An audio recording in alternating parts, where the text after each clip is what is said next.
C'est juste ça. 1, 2, 3, j'ai pris. 1, 2, 3, j'ai pris.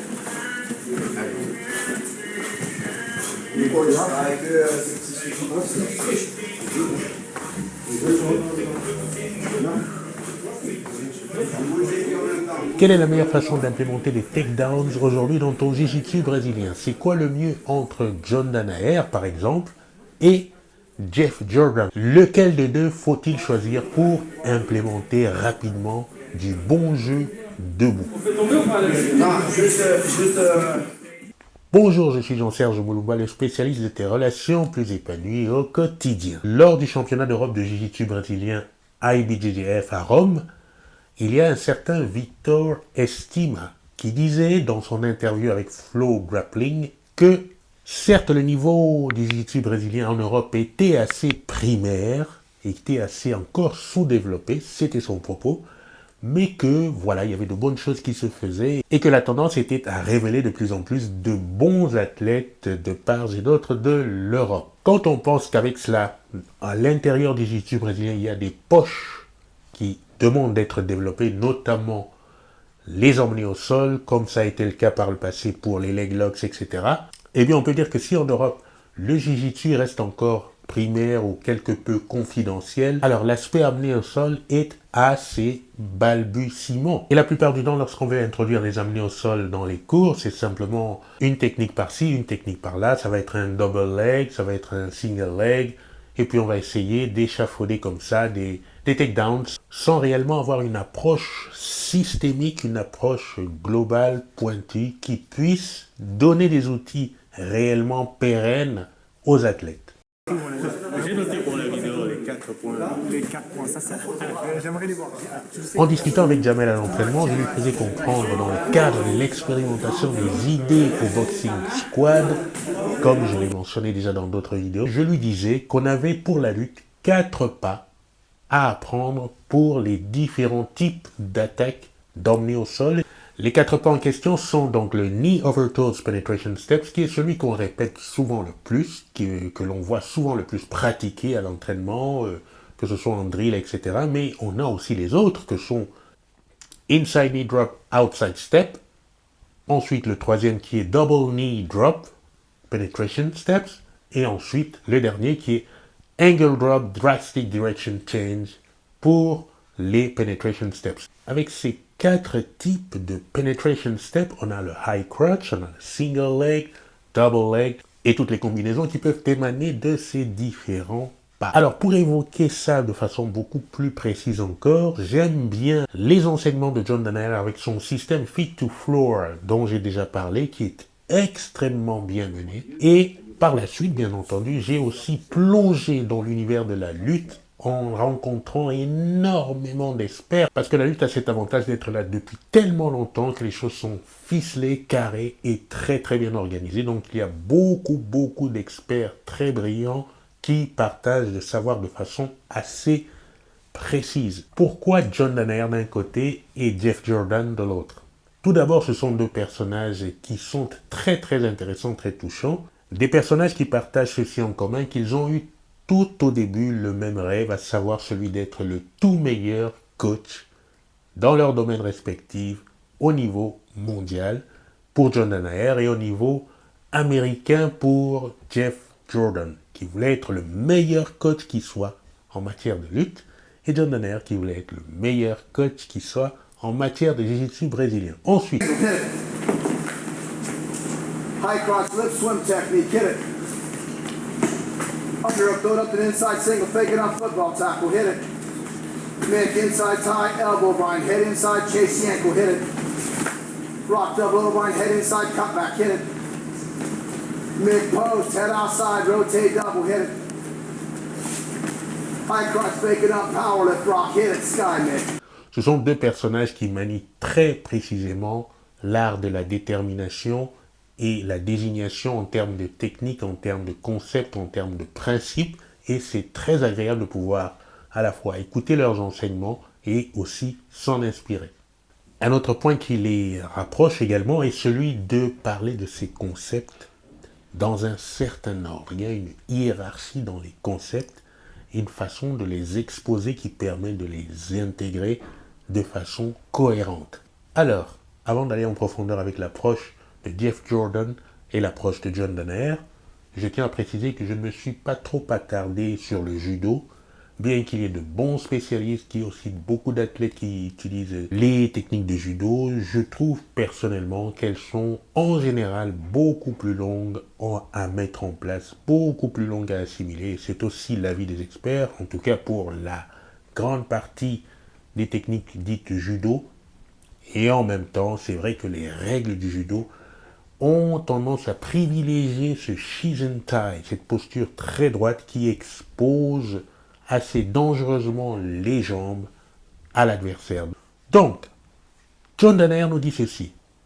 Alors que souvent dans le cours, on va s'agglutiner à apprendre une technique, etc., il nous dit, il faut penser à la phase pre-grip. Mais qu'est-ce que c'est que cette phase? Eh bien, cette phase, c'est tout le moment où il n'y a pas de contact avec l'adversaire. Et pourtant, il y a déjà un enjeu concernant la posture, il y a déjà un enjeu concernant la tactique, les stratégies qu'il faut mettre à profit dès l'entrée sur le tatami. Pas seulement attendre de commencer le match quand il y a contact avec l'adversaire. Non, le match, il commence bien avant. Et ça, c'est un prerequisite skill. Un prerequisite skill, c'est les grips. Donc, il faut avoir de bons grips. Mais il les classe en plusieurs catégories, les grips. Il y a des grips suprêmes, des grips dominants, des grips neutres et des grips faibles. Il faut essayer d'avoir au mieux des grips soit suprêmes, soit des grips dominants et avoir des stratégies prêtes quand on a des grips neutres et des grips faibles pour savoir comment réagir. Le troisième prerequisite skill, c'est de générer du mouvement pour exposer la center line ou exposer le dos de l'adversaire. Le quatrième prerequisite skill, une fois qu'on génère le mouvement, c'est bien de créer kuzushi, de créer du déséquilibre. Et ensuite, le cinquième, c'est d'entrer en position de throw, c'est-à-dire appliquer la forme, la technique. Alors, tu vois bien qu'au lieu d'aller directement essayer juste d'apprendre une technique, un double leg ou un single leg, il y a plein de conditions à remplir en entrée pour que tes takedowns soient effectifs et efficaces. Il ne dit pas que cela, bien entendu. Pour compléter cet univers de concepts, John Danaher nous fait comprendre que les takedowns ne se valent pas. Donc il fallait les choisir dans le cadre du jiu-jitsu brésilien, de sorte à ne pas exposer ta tête, de sorte à ne pas exposer ton dos, de sorte à ne pas exposer ta ceinture quand tu portes un gi, et de sorte à ne pas avoir des rollovers, c'est-à-dire que tu sois tellement emporté par la dynamique de ton mouvement que tu n'arrives pas à stabiliser ton amené au sol.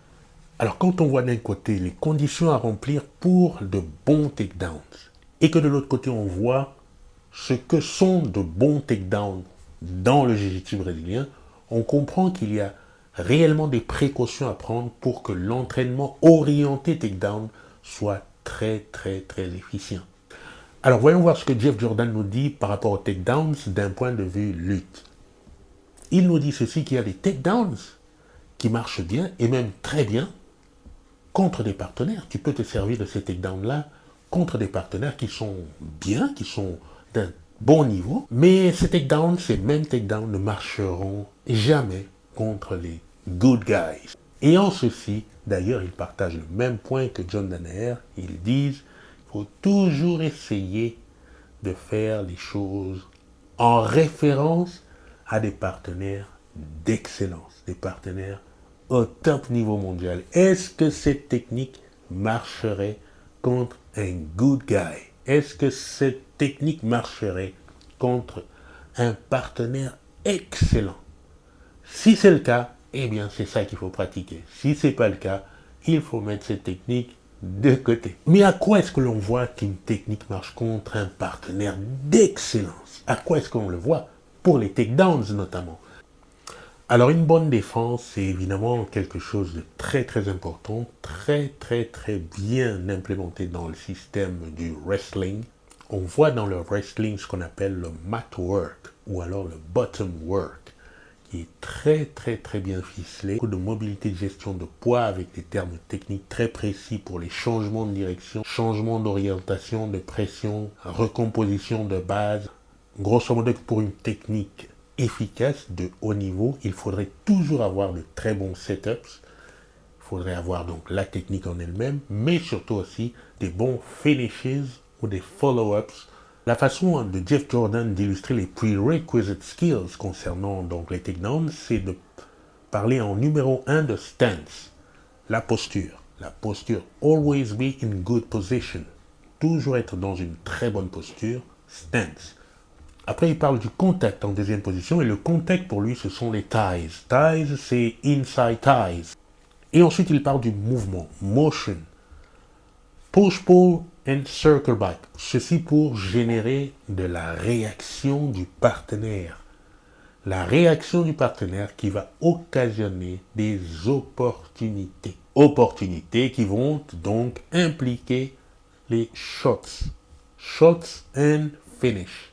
Finalement, tu vois que les concepts de John Danaher et les concepts de Jeff Jordan se rejoignent, se recoupent et nous donnent quelque chose de beaucoup plus large et plus complet pour la pratique. Il y a du travail à faire au niveau de la compréhension des stratégies, des tactiques, que ce soit en posture, en mouvement, en grip fight et en follow-ups. Il y a des choses à comprendre au niveau de la défense, des bottom games, dans un certain ordre qui permet aussi de les digérer assez rapidement et facilement. Bon, ça rejoint évidemment ce que je disais dans la vidéo précédente concernant la théorie, une très très bonne théorie. C'est vrai que quand tout est bien carré, tout est posé, millimétré et cohérent, ordonné, l'implémentation de ces techniques de façon intelligente avec une résistance progressive, la simplification avec contraintes figées des tâches à accomplir avec bien sûr essais et erreurs et une propension à aller à l'échec mais aussi au succès par la suite. Alors plutôt que d'être celui qui va toujours tirer la garde, mais tu peux varier, tu peux avoir des choses beaucoup plus intéressantes et beaucoup plus impressionnantes pour ton adversaire en le surprenant avec des takedowns. Voilà pour Jeff Jordan et John Danaher. Je pense que les deux se combinent assez intelligemment et qu'il y a vraiment richesse à pouvoir se les approprier tous les deux. Je te dis à la prochaine vidéo. Salut, c'est Jean-Serge Moumba, le spécialiste de tes relations physiques au quotidien. Voilà, c'est la chaîne JSM Instant. Sache que tu peux la soutenir de plusieurs façons. La façon qui te convient le mieux, bien sûr.